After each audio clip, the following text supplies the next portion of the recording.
So our next chapter is conicoids. First article पढ़ते हैं इसका, क्वाड्रिक सरफेस और अ क्वाड्रिक और conicoids. The general equation of second degree in x y z is of the form.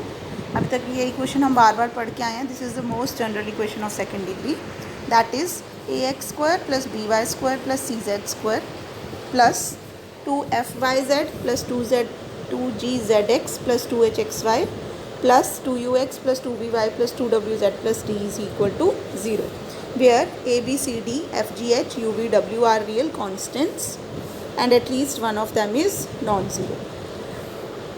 The graph of such an equation is called a second degree surface or a quadric surface or a quadric or a conicoid. तो जब भी हमारे पास कोई second degree equation है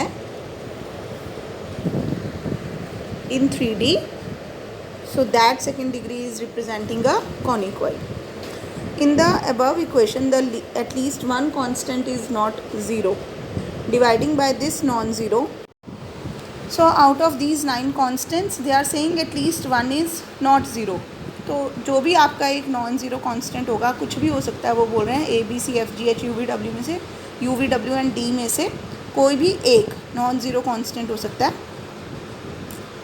सो उस non zero constant से जब हम डिवाइड करेंगे तो we are left with 9 independent constants. Therefore can be determined, a can be determined so as to pass through 9 given points, no 4 of which are coplanar. So they are saying that this general equation can be completely determined by if we know the 9 given points. जैसे आप करते थे ना कि एक circle की equation find करने के लिए आपको 3 पॉइंट्स चाहिए थे, स्फीयर के लिए 4 पॉइंट्स चाहिए थे। स्फीयर के लिए 4 पॉइंट्स क्यों चाहिए थे? क्योंकि वहाँ पे a equal to B equal to C होता था फर्स्टली, सेकेंडली वहाँ पे मिक्सड टर्म्स नहीं थी तो एफ जी एच 0 होता था, तो हमारे पास बेसिकली यू वी डब्ल्यू और डी ही रह गया था। ठीक है, तो 4 पॉइंट्स चाहिए थे। तो इन जनरल जब हमने एक कॉनिकॉइड की इक्वेशन फाइंड करनी है तो हमारे पास A B C U we W F ji H and D, there are 10 constants out of which at least one is non zero. तो जब हम उस नॉन ज़ीरो कॉन्स्टेंट से डिवाइड कर देंगे तो we are left with the 9 independent constants. So to determine the equation we need 9 given points, no 4 of which are coplanar. Article 2 symmetry about coordinate planes, ये आपको बहुत क्लियर होनी चाहिए। 2D जब आप करते थे ये एक्स एक्सिस और वाई एक्सिस होता है, तो अगर आपके पास इक्वेशन है y square equal to 4ax, ये आपने पढ़ा हुआ है कि ये पैराबोला रिप्रेजेंट करता है। तो इसमें आप देखो, अगर आप y को माइनस वाई से रिप्लेस कर दो इस इक्वेशन में तो equation will remain the same. That means this equation is symmetric with respect to x axis. देखो सिमेट्रिक है या नहीं है? ऐसे जब आप पैराबोला बनाते हो तो जितना पोर्शन एक्स एक्सिस के ऊपर होता है उतना ही पोर्शन एक्स एक्सिस के नीचे होता है। तो curve is symmetric about x axis.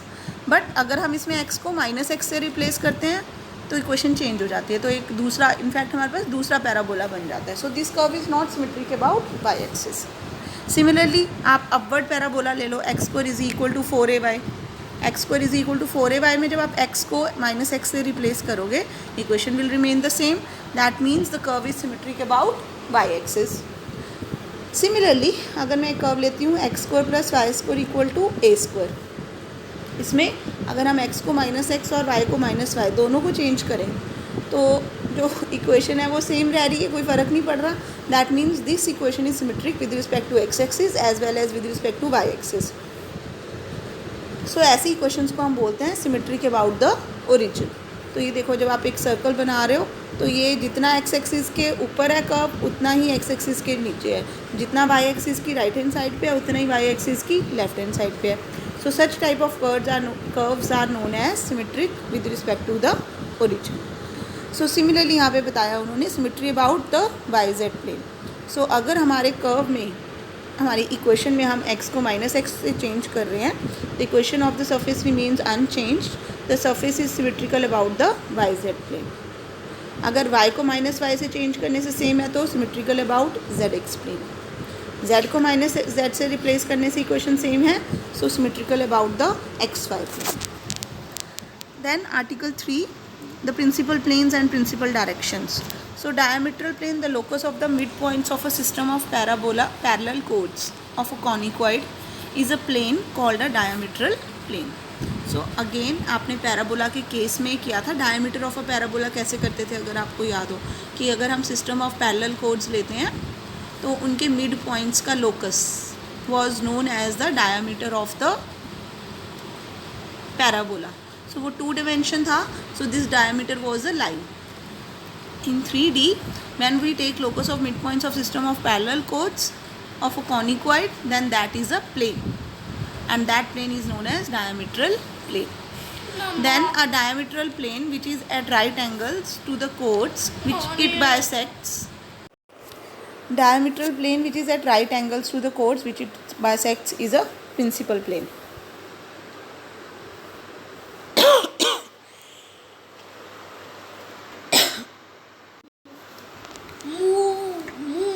तो जैसे मैंने आपको बताया था कि ये डायमीट्रल लाइन बनती है.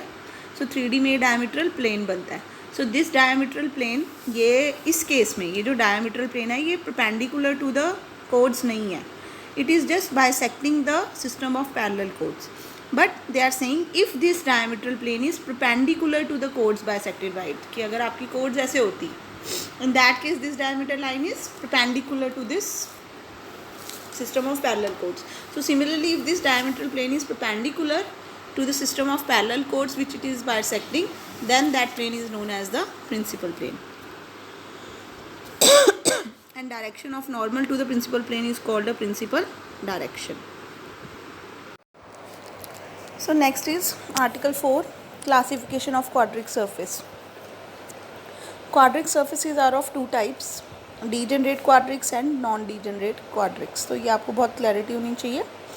डीजेनरेट क्वाड्रिक क्या होते हैं? Quadric is said to be degenerate if it represents empty set और अ सिंगल पॉइंट और अ सिंगल लाइन और अ सिंगल प्लेन और a pair of intersecting planes और a pair of parallel planes. So basically अगर आपका जो second degree equation है वो कोई कोनिकॉइड रिप्रेजेंट नहीं कर रही है, मतलब कि कोई 3 डिमेंशनल फिगर को अगर वो रिप्रेजेंट नहीं कर रही है. 3 डिमेंशनल फिगर्स क्या हैं आपके पास अभी तक जो हम पढ़ के आए हैं, जैसे कि sphere, cone, cylinder, they are all 3 dimensional and there can be many more. So if your equation is not representing a 3 dimensional figure but it is representing an empty set या सिंगल पॉइंट या single line, ये सब two dimensional है ना. Single plane 2 dimensional होता है, जैसे कि x y plane, y z plane and so on. Pair of intersecting planes, so intersecting planes intersect in a straight line, या फिर pair of parallel planes. So these are not 3 dimensional figures. So in that case the equation is said to be degenerate. Then non degenerate क्या होता है? A quadric surface is said to be non degenerate if it is not degenerate quadric. So conicoid क्या है? A non degenerate quadric surface is called a conicoid. तो जितनी भी non degenerate quadric surfaces होती हैं वो कॉनिकॉइड्स होती हैं. So some of the classification of conicoids are, तो ये आपने याद रखना है. अब देखो इलिप्सॉइड की इक्वेशन, इलिप्स की इक्वेशन की थी हमने 2D में. अब 3D में क्या हो जाएगा? इलिप्स था x² over a² plus y² over b², साथ में आ गया plus z² over c² is equal to 1. अब हाइपरबोला की इक्वेशन हम करते थे x² over a² minus y² over b² is equal to 1. अब देखो इसमें 2 ऑप्शंस हैं मेरे पास कि मैं z² ओवर c² को प्लस भी कर सकती हूँ और माइनस भी कर सकती हूँ. अगर मैंने z² प्लस c² को प्लस किया तो अब इस पूरी इक्वेशन में एक टर्म का कोफिशिएंट नेगेटिव है और 2 के पॉजिटिव है. तो ये देखो कोई भी 2 टर्म्स के पॉजिटिव और एक का नेगेटिव हो सकता है. सो उस केस में it is known as hyperboloid of one sheet. On the other hand अगर मैंने ये वाली टर्म यहाँ पे प्लस करने की जगह माइनस कर दी तो अब 2 टर्म्स की कोफिशिएंट्स नेगेटिव हैं और एक का पॉजिटिव है, जैसे कि ये. So in that case it is known as hyperboloid of 2 sheets. ये बनते कैसे हैं ये भी आपको भी इसी चैप्टर में फिगर्स दिख जाएंगी. इसकी ज़्यादा डिटेल में नहीं हमने जाना, हमने सिर्फ ये स्टैंडर्ड इक्वेशंस याद रखनी है कि अगर ये स्टैंडर्ड इक्वेशन होती है तो आपके पास कौन सा सरफेस बन रहा है. ठीक है. उसके बाद देखो x square over a square plus y square over b square जब इज इक्वल टू 1 था तो इलिप्स बनता था। अब is equal to 2z over c बन गया। मतलब देखो पैराबोला में क्या होता था, इधर 2 डिग्री टर्म और उधर सिंगल डिग्री टर्म। सो यहाँ पे भी इधर क्वाड्रेटिक टर्म है और इधर सिंगल टर्म है, तो ये पैराबोलाइड। क्योंकि यहाँ पे x square over a square plus y square over b square that is ellipse वाला पार्ट बन रहा है, तो ये इलिप्टिक पैराबोलाइड है। अगर यहाँ x square over a square minus y square over b square होता, लेकिन इधर सिंगल डिग्री टर्म है, तो ये हाइपरबोलिक पैराबोलाइड बनता है। उसके बाद नेक्स्ट है elliptic cone. So if x square over a square plus y square over b square minus z square over c square is equal to 0, then it becomes elliptic cone. So equal to 0 है यहाँ पे, याद रखना है आपने। अगर is equal to 1 होता तो ये सेम हो जाती इक्वेशन, हाइपरबोलाइड ऑफ 1 शीट बनती। सो यहाँ पे this is the equation of elliptic cone. यहाँ पे एक और चीज़ मैं आपके साथ डिस्कस करना चाहती हूँ कि ये एम्प्टी सेट कैसे हो सकता है। ये एम्प्टी सेट जो यहाँ लिखा हुआ है इन्होंने, इसका एक एग्जांपल देना चाहती हूँ। अगर आपके पास कोई इक्वेशन है, सपोज करो x square over a square plus y square over b square plus z square over c square is equal to -1। अगर मैं आपको इस तरह की एक इक्वेशन दे दूँ तो क्या होगा, आप बताओ, क्या ऐसा पॉसिबल है? जब हम 3 पॉजिटिव टर्म्स को ऐड करते हैं तो क्या हमारा आंसर नेगेटिव आ सकता है? नहीं आ सकता। This is not possible. इसका मतलब कोई भी एक्स वाई जेड की वैल्यू इस इक्वेशन को सेटिस्फाई नहीं करेगी। सो this is an example of a quadratic equation whose solution is an empty set। ठीक है, so it is a degenerate quadric. Similarly अगर मैं यहाँ -1 की जगह 0 कर दूँ, अब क्या होगा? क्या एक्स वाई जेड की कोई वैल्यू इसको सेटिस्फाई कर सकती है? बिल्कुल कर सकती है। अगर मैं x0 y0 और z0 ले लूँ तो 0 + 0 + 0 विल बी इक्वल टू 0। सो यानी कि मेरा आंसर आ गया अ single point. So this is an example of again a degenerate quadric. Similarly अब यहाँ अगर 0 की जगह 1 है तो ये आपके पास बन गया इलिप्सॉइड। ठीक है, सो जस्ट ये कॉन्सेप्ट क्लियर करने के लिए मैंने आपको कुछ एग्जांपल्स दिए हैं। सो आर्टिकल 5 में जो इन्होंने क्लासिफिकेशन ऑफ कॉनिकॉइड्स की हैं, ये आपको बहुत ध्यान से याद रखनी है। ये स्टैंडर्ड इक्वेशंस हैं तो आप इनको याद रखोगे। उसके बाद है आर्टिकल 6। सो आर्टिकल 6 में इन्होंने इलिप्सॉइड को कैसे ड्रॉ करते हैं वो सारा बताया है। So this is just for your knowledge. तो आपने क्या करना है, एक बार आर्टिकल 6 को रीडिंग दे देनी है और ये इन्होंने यहाँ पे इलिप्सॉइड ट्रेस करके दिखा दिया है। आर्टिकल 7 है हाइपरबोलाइड ऑफ 1 शीट। सो इसमें सारा इन्होंने हाइपरबोलाइड ऑफ 1 शीट को कैसे ट्रेस करेंगे, just give it a reading and this is hyperboloid of 1 sheet, इस तरह से बनता है ये। उसके बाद हाइपरबोलाइड ऑफ 2 शीट्स, अगेन इसके बारे में सारा कि कैसे ट्रेस करते हैं and this is hyperboloid of 2 sheets.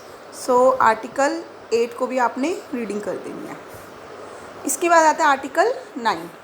सो देखो आपने 6, 7, 8 में किया ellipsoid, hyperboloid of 1 sheet and hyperboloid of 2 sheets. तो ये देखो, ये जो इलिप्सॉइड था इसका सेंटर जो है वो ओरिजिन है 0, 0, 0। सिमिलरली हाइपरबोलाइड ऑफ 1 शीट का भी जो सेंटर है वो ओरिजिन ही है and this is hyperboloid of 2 sheets, इसका भी centre is origin only. So these curves, article 9 पढ़ रही हूँ मैं। We know that origin is the centre of the ellipsoid, hyperboloid of 1 sheet and hyperboloid of 2 sheets. Such conicoids are called central conicoids. Their equations are included in the equation ax square plus by square plus cz square equal to 1. So, therefore, equation of a central conicoid is ax square plus by square plus cz square is equal to 1. This is the simplest form of the equation of a central conicoid and it is called the standard form. All these surfaces have a center and 3 principal planes. So आगे करने से पहले article 9 के बाद I will go through article 13। So एक बार 13 article पढ़ते हैं, ये इसी से रिलेटेड है बिकॉज। सो आर्टिकल 12 में उन्होंने बोला this was the general equation representing the central कॉनिक्वाइड्स।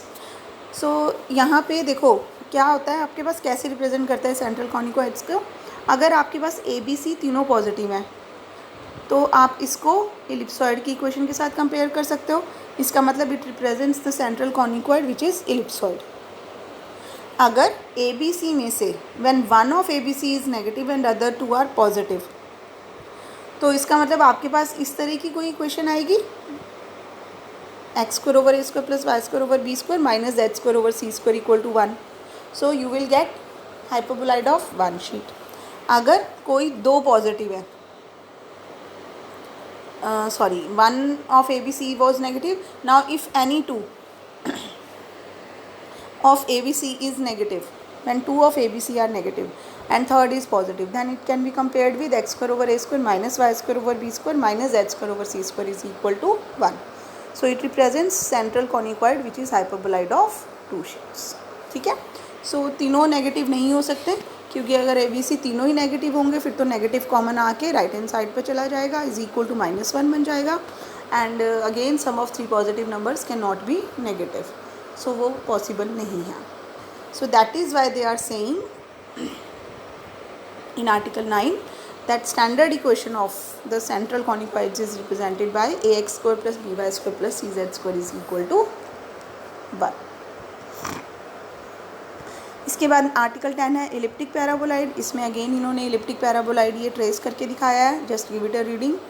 Article 11 है हाइपरबॉलिक पैराबोलाइड। अब देखो इलिप्टिक पैराबोलाइड का सेंटर ओरिजिन नहीं है, so it is a non central conicoid. Hyperbolic paraboloid भी इन्होंने ये ड्रॉ करके दिखाया है, तो थोड़ी कॉम्प्लेक्स सी फिगर बनी है इसकी। सो अगेन इसका centre is not origin at all, so that is why it is again a non central कॉनिक्वाइड।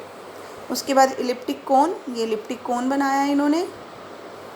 ठीक है, कोन जो होता है वो सिर्फ या तो ऊपर वाला होगा या नीचे वाला होगा।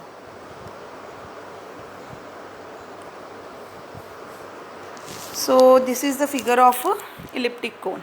देन आर्टिकल 13 हमने पढ़ लिया। इसके बाद आते हैं हम article 14 surface of revolution. This is the most important part of this chapter. Any surface obtained by revolving a plane curve about a line in the plane of the curve is called a surface of revolution.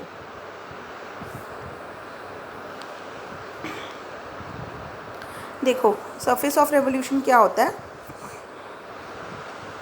ये suppose करो मैंने ये parabola लिया, this is the parabola. इसकी equation होती है y square equal to 4ax। अब मैं क्या कर रही हूँ, इस पैराबोला को रोटेट कर रही हूँ अबाउट x एक्सिस। सो जब आप इस पैराबोला को अबाउट x एक्सिस रोटेट करोगे तो आपके पास देखो कैसी फिगर बनेगी। सो ये देखो यहाँ पे जब आपने इस पैराबोला को आप अबाउट x एक्सिस, ये देखो ये आपके पास पैराबोला था ना, ऐसे करके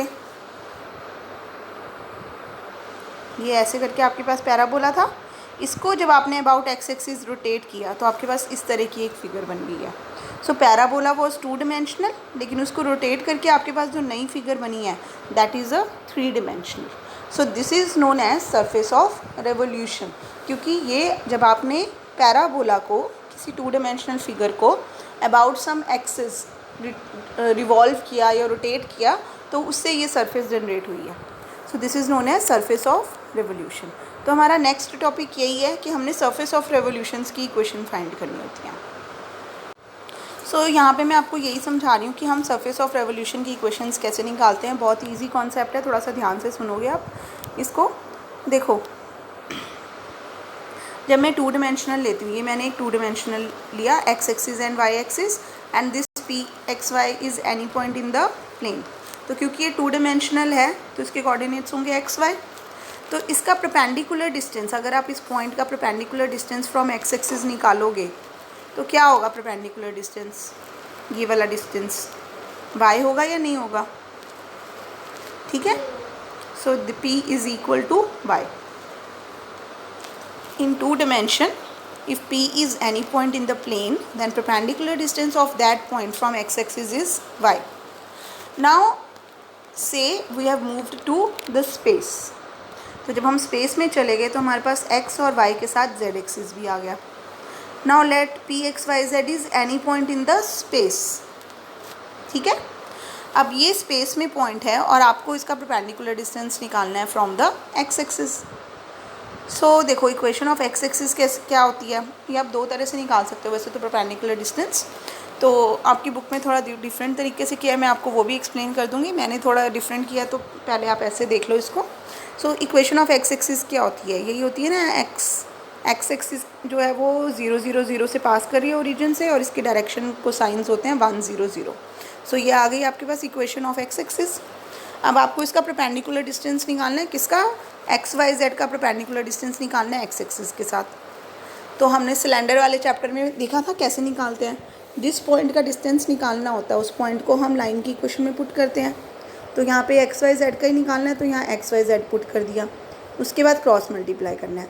सो x into zero minus y into 1 की square plus y into zero minus z into zero की square plus x into zero minus z into 1 की स्क्वायर.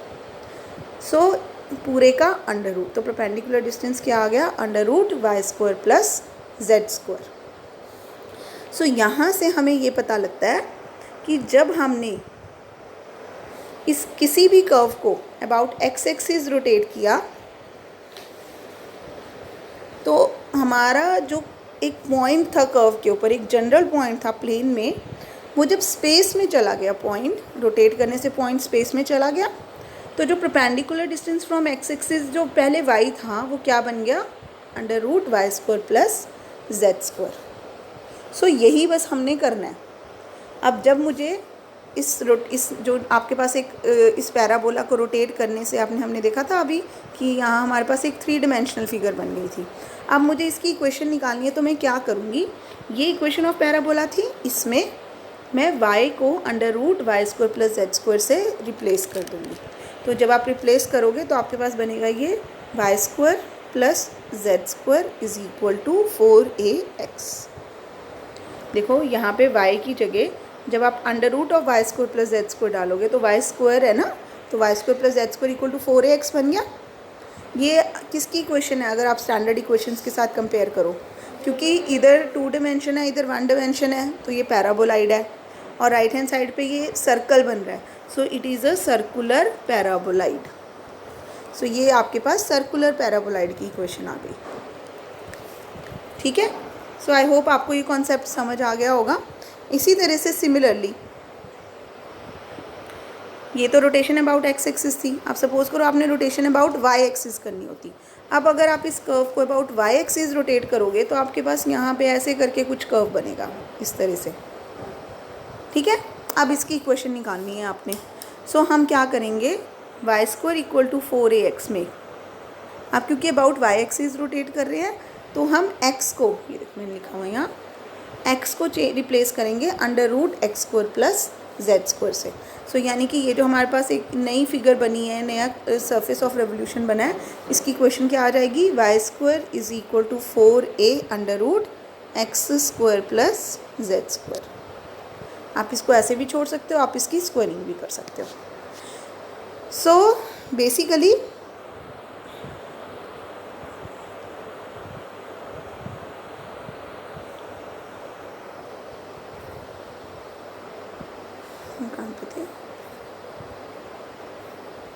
ये आर्टिकल 14 कर रहे थे हम, surface of revolution.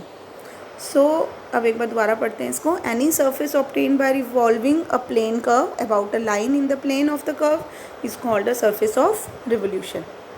So quadric surface of revolution about a coordinate axis, if s is a second degree expression in x, y, z which is invariant under any rotation about the z axis, then s is equal to 0 is called quadric surface of revolution about the z axis. So the perpendicular distance px y z from x axis is under root y square plus z square in space. तो ये इन्होंने निकाल के दिखाया है.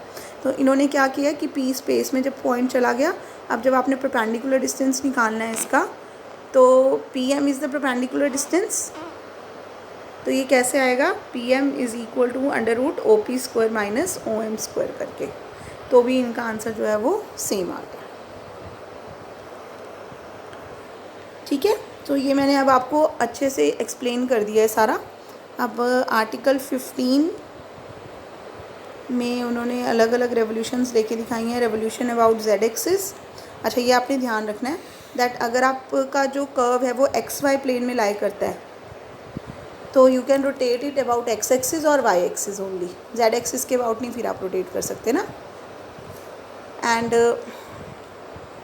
तो वही उन्होंने किया है, the equation of the curve are f of x y 0 z is equal to 0, so therefore the curve lies in the x y plane. So revolution about x axis करेंगे and revolution about y axis करेंगे। Article 16 में उन्होंने बोला कि अगर Y z plane में लाई करता है तो you can revolve about y axis या फिर अबाउट जेड एक्सिस। सो ये जो नोट 1 है ये आपने याद रख लेना है, ये इन दोनों आर्टिकल्स की समरी है और इस टेबल को आप अच्छे से याद करोगे इसको। सो इसमें इन्होंने यही बोला कि अगर हमारा कर्व वाई जेड प्लेन में लाई करता है तो या तो हम उसको अबाउट वाई एक्सिस रोटेट कर सकते हैं या अबाउट जेड एक्सिस रोटेट कर सकते हैं। जब आप अबाउट वाई एक्सिस रोटेट कर रहे हो तो जेड को चेंज करना है, under root z square plus y तो ऑलरेडी है, एक्स इंट्रोड्यूस करना है, so under root z square plus x square से। अगर आप अबाउट जेड एक्सिस रोटेट कर रहे हो तो वाई को चेंज करना है with y square plus x square से। देखो जब आपका कर्व वाई जेड प्लेन में है तो वाई और जेड तो ऑलरेडी क्वेश्चन में है, एक्स को लेके आना है आपने, ठीक है, तो एक्स स्क्वायर होगा दोनों में। दूसरा, जब अबाउट वाई एक्सिस रोटेट करोगे तो जेड चेंज होगा, जब अबाउट जेड एक्सिस रोटेट करोगे तो वाई चेंज होगा। Same is true for z x plane. जब आपका कर्व जेड एक्स प्लेन में है तो आप या तो अबाउट जेड एक्सिस रोटेट कर सकते हो या अबाउट एक्स एक्सिस कर सकते हो। इंट्रोड्यूस क्या करना है, वाई स्क्वायर। सो दोनों ही केसेस में क्या होगा, वाई स्क्वायर ऐड होगा, ये देखो दोनों केसेस में, ठीक है। जब अबाउट जेड एक्सिस चेंज करते हैं तो एक्स चेंज होगा, x square plus y square under root में, और जब अबाउट एक्स एक्सिस करें तो जेड चेंज होगा। And same is true for x y plane. So ये नोट 1 ये टेबल है पूरा, इसको आपने अच्छे से याद कर लेना है और आगे आप देखोगे एग्जाम्पल्स में ये टेबल ही आपका यूज़ हो रहा है, इस टेबल की हेल्प से आपके सारे क्वेश्चंस हो जाएंगे। देन आर्टिकल 17 है right circular cone as a surface of revolution. तो राइट सर्कुलर कोन का क्या है, दे आर सेइंग कि अगर हमारे पास पेयर ऑफ लाइंस हैं y square equal to z square tangent square alpha, ठीक है, वाई जेड प्लेन में हो गई ना ये lines, so these lines make an angle alpha with the bisector OZ of the angle between them. So अगर आपके पास पेयर ऑफ लाइंस हैं y square is equal to z square tangent square alpha, pair of lines कैसे आएंगे कि आपके पास ये लिया वाई जेड प्लेन में इन्होंने, this is y axis and this is z axis. So जैसे हम x is equal to y line लेते हैं तो वो इस तरह से बनती है ना, ऐसे y is equal to tangent alpha, y is equal to z tangent alpha ये बनेगी, and y is equal to minus z tangent alpha ये बनेगी। सो पेयर ऑफ लाइंस बन गई y square equal to z square tangent square alpha. So these lines make an angle alpha with the bisector O z of the angle between them, so ये angle alpha बन रहा है। Now we revolve the pair of lines about z axis. तो इनको, इन pair of lines को जब आप अबाउट जेड एक्सिस रोटेट करोगे, रिवॉल्व करोगे तो क्लियरली आपके पास ये कोन बनेगा। तो इक्वेशन कैसे निकलेगी, अब आप रिवॉल्व कर रहे हो अबाउट जेड एक्सिस तो हम वाई को चेंज करेंगे by y square plus x introduce करना है। तो यहाँ पे ये जो वाई स्क्वायर है इसकी जगह क्या आ गया, x square plus y square is equal to tangent square alpha. So which is the equation of right circular cone in the standard form. Therefore a right circular cone is obtained by revolving a pair of intersecting straight lines about any of its bisectors. Article 18 right circular cylinder as a surface of revolution. So right circular cylinder में ऐसे होगा कि आपके पास अगर right circular cylinder तो बनता ही ऐसे है ना कि अगर ये आपका एक्सिस है, से एक्स एक्सिस, और जैसे इन्होंने यहाँ पे लिया है x square minus a square, तो ये वाली लाइन होगी ना हमारी x is equal to a, और ये लाइन होगी x is equal to -a। तो अगर इन लाइंस को आप रिवॉल्व करोगे about y is equal to 0 इसका मतलब z axis, about z axis, ठीक है। तो आपके पास ये बन जाएगा सिलेंडर। तो अब क्योंकि ये जो कर्व था ये हमारा, क्योंकि उन्होंने y इक्वल टू 0 लिख दिया, इसका मतलब z एक्स प्लेन है, z एक्स प्लेन है तो रेवोल्यूशन अबाउट z एक्सिस हो रही है। जब रेवोल्यूशन अबाउट z एक्सिस हो रही है तो इसका मतलब x को चेंज करेंगे हम, x square plus y introduce करना है, x square plus y square में। तो ये देखो जो हमारा x square minus a square equal to 0 था, इसकी जगह आ गया x square plus y square equal to a square, and this is the equation of the right circular cylinder in the standard form. So similarly जैसे right circular cylinder बनाया है, ऐसे इन्होंने स्फीरॉइड की इक्वेशन बनाई है, एक ऑब्लॉन्ग स्फीरॉइड। सो इसमें क्या, अगर हम इलिप्स को जो कि एक्स वाई प्लेन में है उसको रोटेट करें about its major axis that is x axis, तो आपको सरफेस ऑफ रेवोल्यूशन मिलेगी which is known as prolate spheroid. Similarly oblate spheroid, अगर आप इसी इलिप्स को about minor axis y axis rotate करोगे तो ये आपके पास इक्वेशन आ रही है which is the equation of oblate spheroid. Then note 2, hyperboloid of revolution of one sheet. So इसमें अगर आप हाइपरबोला को about it's conjugate axis rotate करते हो या रिवॉल्व करते हो तो you get surface of revolution. So वो कैसे आई है, अबाउट z एक्सिस कर रहे हैं तो x को रिप्लेस करेंगे x square plus y square से। So you are getting equation of hyperboloid of revolution of one sheet, क्योंकि इसमें x स्क्वायर और वाई स्क्वायर का कोफिशिएंट जो है वो सेम हो गया। Similarly hyperboloid of revolution of two sheets, अगर आप हाइपरबोला को रिवॉल्व करते हो अबाउट x एक्सिस, सो जो आपके पास नई इक्वेशन आ रही है that is the hyperboloid of revolution of two sheets. ऐसे ही अगर आपके पास पैराबोला है x square equal to 4az, इसको आपने रिवॉल्व किया about z axis, so you are getting surface of revolution which is known as paraboloid of revolution, ठीक है। और इसको सर्कुलर पैराबोलाइड भी बोल सकते हो। सो इसके साथ ये पढ़ लेना, आप एक बार रीडिंग देना, आगे आप देखोगे एग्जाम्पल्स में सारे क्वेश्चंस ऐसे ही हैं। ओके, फर्स्ट एग्जाम्पल क्या है, identify the surface represented bye. तो ऐसे क्वेश्चंस आपको पेपर में आ सकते हैं। आइडेंटिफाई करना है आपने सरफेस को, तो देखो आइडेंटिफाई करोगे अगर आप तो आपको क्लियरली यहाँ दिख रहा है कि सारी टर्म्स जो हैं वो पॉजिटिव हैं। आपको राइट हैंड साइड पे 1 लेके आना है, तो 144 से उन्होंने डिवाइड किया और ये आपके पास बन गया ellipsoid. So identify the surface आपको आ सकता है पेपर में, ट्रेस करना पेपर में नहीं आएगा, ठीक है।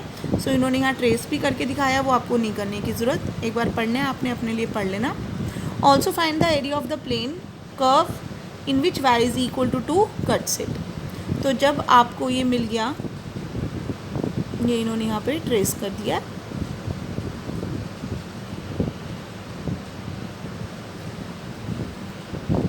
सो अब वो बोल रहे हैं कि we have to find area of the curve cut by the plane y is equal to 2। तो आपने क्या करना है, ये जो आपके पास इलिप्सॉइड की इक्वेशन आई थी उसमें आपने y को 2 पुट कर देना है।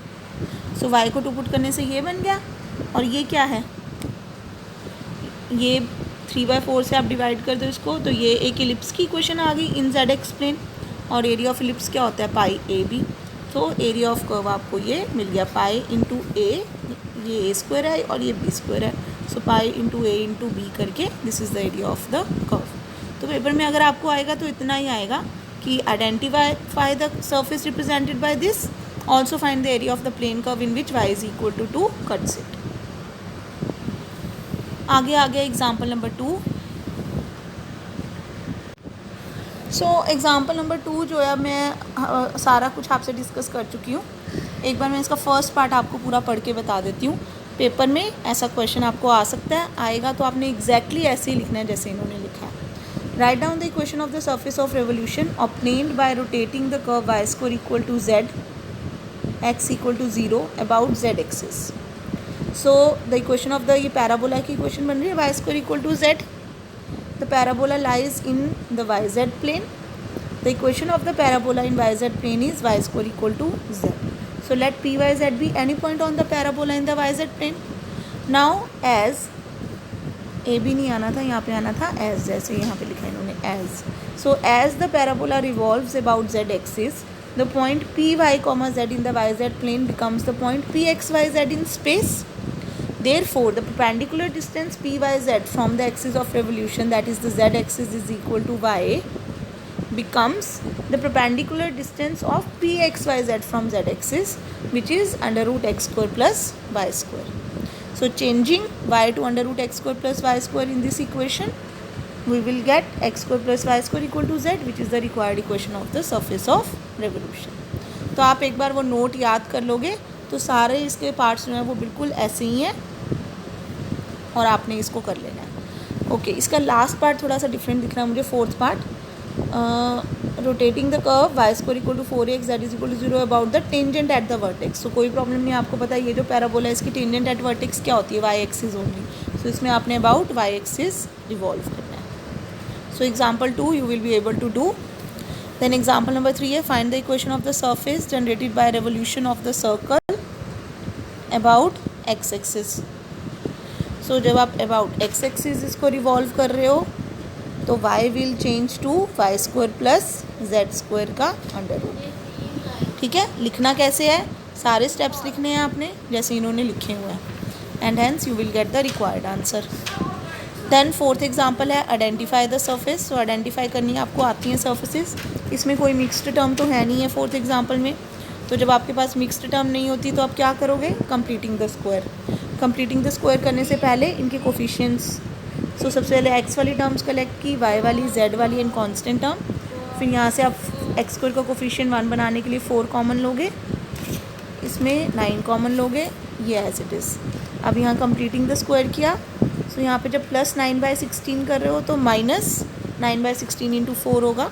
यहाँ पे प्लस 1/9 किया तो माइनस 1/9 इंटू 9 होगा. यहाँ पे प्लस 4 किया है तो माइनस 4. सो अच्छा ठीक है. सो क्या होगा आपके पास, ये बन गई आपके पास equation. Shifting the origin to 3/4, 1/3 and 2. The above equation reduces to this form.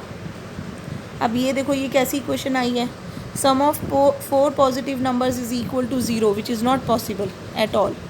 So it is representing an empty set. That means this is a degenerate quadric. So इस तरह के क्वेश्चंस आपको पेपर में आ सकते हैं.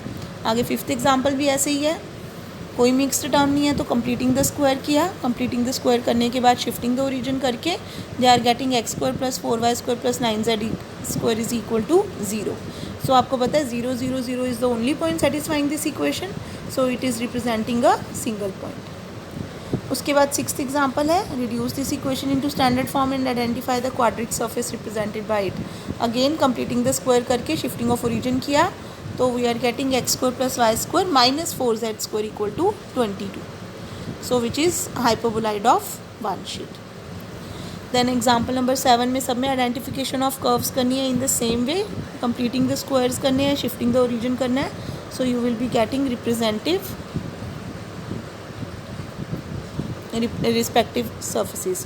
एक बार इसको देख लेते हैं. 7th के फर्स्ट पार्ट में देखो, जब इन्होंने शिफ्टिंग ऑफ ओरिजिन कर दी, सो जब इन्होंने शिफ्टिंग ऑफ ओरिजिन किया है इसमें, यहाँ पे किया ये शिफ्टिंग ऑफ ओरिजिन, ये ठीक है, ये बन रहा है इनके पास. इन्होंने ये स्टेप्स यहाँ पे प्लस माइनस वाले नहीं करके दिखाए, आप करके देख लेना. तो फाइनली ये आ रहा है. तो इसका मतलब ये बन रहा है 4z a square minus b square का फॉर्मूला लगा दिया इन्होंने, a minus b into a plus b is equal to 0. So ये बन गया इनके पास एक, this is equal to 0 and this is equal to 0. ठीक है. So they are, it is a 4z plus 2x minus 3. ये एक प्लेन को रिप्रेजेंट कर रहा है और ये भी एक प्लेन को रिप्रेजेंट कर रहा है. So this is which is represents a pair of intersecting planes. तो मैं ये देख रही थी कि ये इन्होंने कैसे लिखा है, ये गलती से लिखा हुआ है, ये नहीं आएगा, ये कुछ नहीं आएगा, कुछ कॉमन तो आ नहीं रहा. सो this is the answer only. ठीक है. So it is representing a pair of intersecting planes. Second part में देखो, जब इन्होंने कंप्लीटिंग द स्क्वायर किया, कंप्लीटिंग द स्क्वायर करने से ये बन गया, it is clearly representing N ellipsoid. Third part में जब इन्होंने कंप्लीटिंग द स्क्वायर किया है तो ये बन रहा है, ये क्या है आपका x square plus 2y square is equal to 12। तो ये इलिप्स बन रहा है ना वैसे तो, अगर मैं इसको 12 से डिवाइड कर दूँ तो x square by 12 plus 2y square by 6 is equal to 1 आ जाएगा।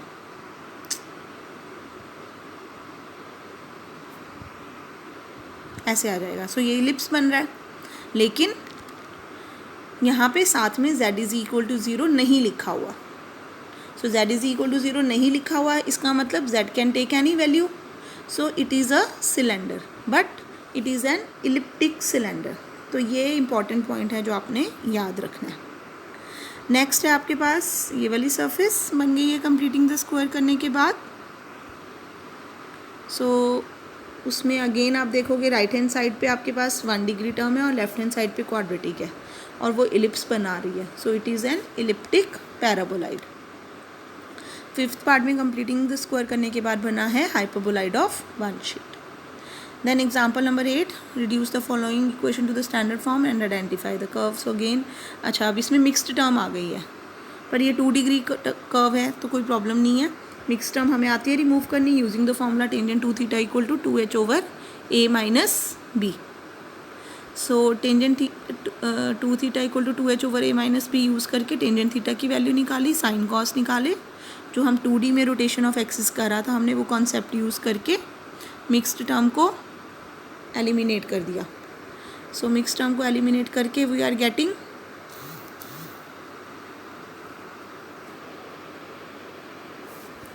This is the equation. तो ये क्या बन रहा है आपके पास 5y स्क्वायर। ओके, अभी भी ये कुछ क्लियर नहीं है कि ये क्या बनेगा। इसमें अभी आप फिर कंप्लीटिंग द स्क्वायर भी कर सकते हो। अगर आप इसमें कंप्लीटिंग द स्क्वायर करते तो आप ये देखोगे कि शिफ्टिंग ऑफ रीजन होगी आपकी।